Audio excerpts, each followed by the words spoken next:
ఎన్టీఆర్‌కి shock warning ఇచ్చారట మన చంద్రబాబు నాయుడు. తెలుగుదేశం పార్టీకి ఆపదలో ఉన్నప్పుడు ఎటువంటి సహాయం చేయనటువంటి ఎన్టీఆర్, తెలుగుదేశం పార్టీ అధికారంలోకి వచ్చేసరికి శుభాకాంక్షలతో పేరు పేరున బంధుత్వాలు కలుపుకునే ప్రయత్నం చేశారని, జూనియర్ ఎన్టీఆర్‌కి మరి ఇంత స్వార్థపూరితమైనటువంటి నిర్ణయాలు ఎందుకు? ఆయన మరి సాధారణంగా ఉన్నప్పుడే ఒక మాట చెబితే పోయేదేముంది?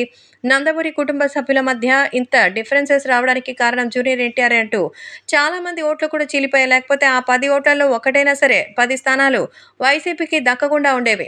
జూనియర్ ఎన్టీఆర్ చేసినటువంటి పనుల వల్లే ఇప్పుడు తెలుగుదేశం పార్టీకి కొంత మెజారిటీ తగ్గింది అంటూ చంద్రబాబు ఎన్టీఆర్ మీద కోప్పడుతున్నట్టుగా సమాచారం. దీనిలో ఎన్టీఆర్ ఏం చేశారు అనంటే, ఎన్టీఆర్ తెలుగుదేశం పార్టీకి విశ్వస్ని అందించకపోవడం వల్ల చాలామంది ఎన్టీఆర్ అభిమానులు వైసీపీకి కావాలనే ఓట్లు వేశారని, తెలుగుదేశం పార్టీ చంద్రబాబు అసలు గెలవకూడదని కోరుకున్న వాళ్ళు కూడా ఇంకా చాలామంది లేకపోలేరంటూ రాజకీయ విశ్లేషణలో కూడా తెలిసింది. ఇది వాళ్ళకు కూడా తెలుసు.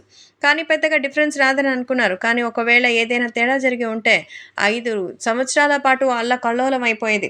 అంతేకాదు చంద్రబాబుని ఖచ్చితంగా జైలుకు పంపించేసేవాళ్ళు. అందుకే జూనియర్ ఎన్టీఆర్ తన అభిమానుల్ని తెలుగుదేశం వైపు మళ్లించడంలో విఫలమయ్యారని జూనియర్ ఎన్టీఆర్‌పై ఆగ్రహంగా ఉన్నారట మన చంద్రబాబు నాయుడు.